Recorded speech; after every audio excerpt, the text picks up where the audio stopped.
हमारे देश में जो लोग क्रिकेट के शौकीन हैं और जिन्होंने इस रविवार तक वर्ल्ड टेस्ट चैंपियनशिप का फाइनल देखा इस उम्मीद में कि हो सकता है भारत इस चैंपियनशिप को जीत ले और भारत टेस्ट मैच में वर्ल्ड चैंपियन बन जाए, और वो बड़े निराश हुए। आज का ये छोटा सा विश्लेषण उन लोगों के लिए है, क्योंकि अब हम आपको ये बताएंगे कि वर्ल्ड टेस्ट चैंपियनशिप के फाइनल में भारतीय टीम की हार और आईपीएल का क्या कनेक्शन है। वर्ल्ड टेस्ट चैंपियनशिप के फाइनल में भारत की लगातार ये दूसरी हार हुई है और इस हार को इस मैच में डाले गए ओवर्स से आपको समझना चाहिए। 5 दिन तक चले इस टेस्ट मैच में दोनों टीमों ने कुल मिलाकर 339 ओवर डाले, जिनमें ऑस्ट्रेलिया की टीम ने दोनों पारियों में 206 ओवर खेले, जबकि भारत की टीम ने दोनों पारियों में सिर्फ 133 ओवर खेले। यानी भारत ने ऑस्ट्रेलिया की टीम से 73 ओवर कम खेले। देखिए आगे देखिए, ऑस्ट्रेलिया ने पहली पारी में 121.3 ओवर खेले, दूसरी पारी में 84.3 ओवर खेले, जिसमें वो पूरी आउट नहीं हुई थी। और भारत ने पहली पारी में 69.4 ओवर खेले और दूसरी पारी में सिर्फ 63.3 ओवर खेलकर पूरी भारतीय टीम आउट हो गई। इतने ओवर्स में टी20 के लगभग 2 मैच हो जाते, और इससे यह पता चलता है कि इस फाइनल में ऑस्ट्रेलिया की टीम तो टेस्ट मैच ही खेल रही थी, लेकिन भारतीय टीम को शायद टी20 फॉर्मेट में खेलने की इतनी आदत पड़ चुकी है कि वो इस मैच में भी टी20 के मैच की तरह ही खेल रही थी। और हमारे ज्यादातर खिलाड़ी असल में आईपीएल खेलते खेलते ही वहां पर पहुंचे थे, इसलिए वो समझ ही नहीं पाए कि टेस्ट मैच बिल्कुल एक अलग तरह का गेम होता है, वो टी20 की तरह नहीं खेला जाता। ऑस्ट्रेलिया ने अपनी पहली पारी में 121.3 ओवर्स बैटिंग की, दूसरी पारी में 84.3 ओवर्स खेलने के बाद 2 विकेट रहते हुए पारी घोषित की। भारत की टीम दोनों ही पारियों में ऑल आउट हुई, पहली बात तो ये, और इनमें भी भारत की टीम ने पहली पारी में सिर्फ 69.4 ओवर खेले, दूसरी पारी में 63 ओवर में पूरी टीम ऑल आउट हो गई। दिलचस्प बात यह है कि इस मैच में 339 ओवर्स डाले गए, लेकिन भारत के टॉप 4 बल्लेबाज दोनों पारियों में सिर्फ 301 गेंद ही खेल पाए।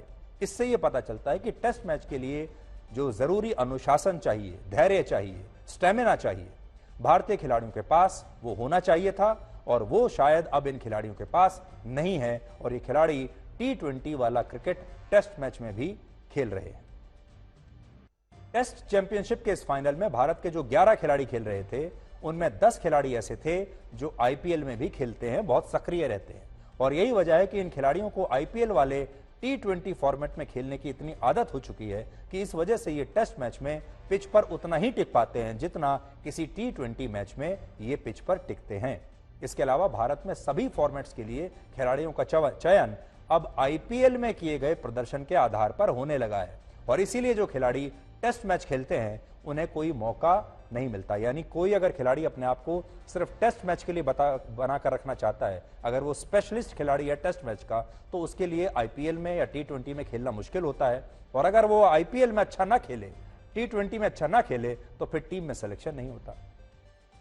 और ऐसे जो खिलाड़ी होते हैं वो सिर्फ डोमेस्टिक क्रिकेट खेलते रह जाते हैं, और रणजी ट्रॉफी में खेलने के बाद इन खिलाड़ियों की कोशिश बस इतनी होती है कि किसी तरह इन्हें रेलवे में नौकरी मिल जाए, जबकि टी20 खेलने वाले खिलाड़ियों को टेस्ट मैच में भी प्राथमिकता मिलती है।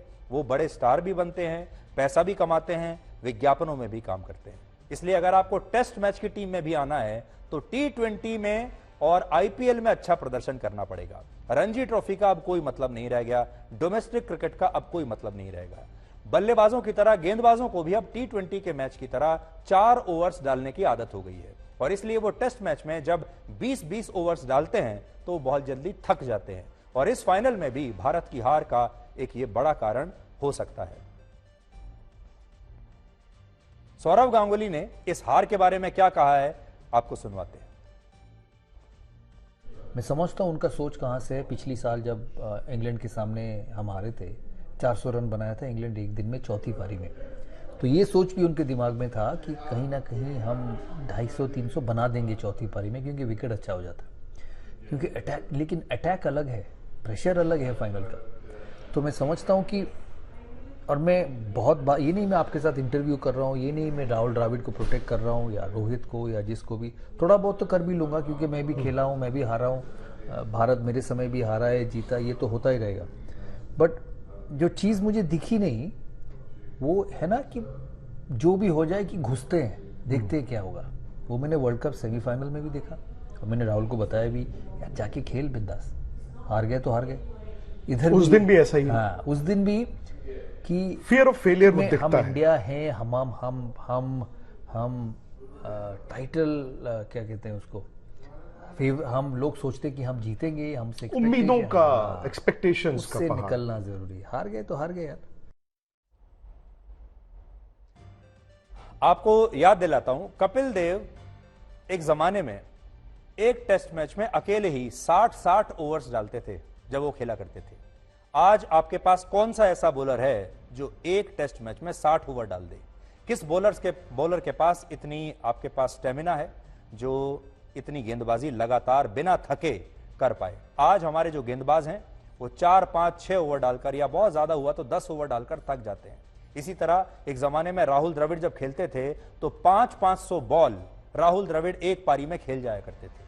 आज कौन से ऐसे बल्लेबाज बचे हैं जो 500 बॉल अकेले अपने दम पर खेल जाए और बड़ा स्कोर कर दें? और इसीलिए राहुल द्रविड़ को द वॉल कहा जाता था, क्योंकि जब वो खेलने आते थे तो एक दीवार खड़ी हो जाती थी। हार और भारतीय टीम के बीच में जो दीवार होती थी उसे राहुल द्रविड़ कहते थे। और वो इतनी क्षमता रखते थे कि वो लगातार एक एक नहीं 2-2 दिन तक क्रीज पर जमे रहते थे। अब वो धैर्य, वो अनुशासन और वो स्टेमिना आज के खिलाड़ियों में नहीं दिखता, क्योंकि उन्हें आदत हो गई है या तो वो T20 खेलते हैं और या फिर 50 ओवर का एक दिन का मैच खेलते हैं।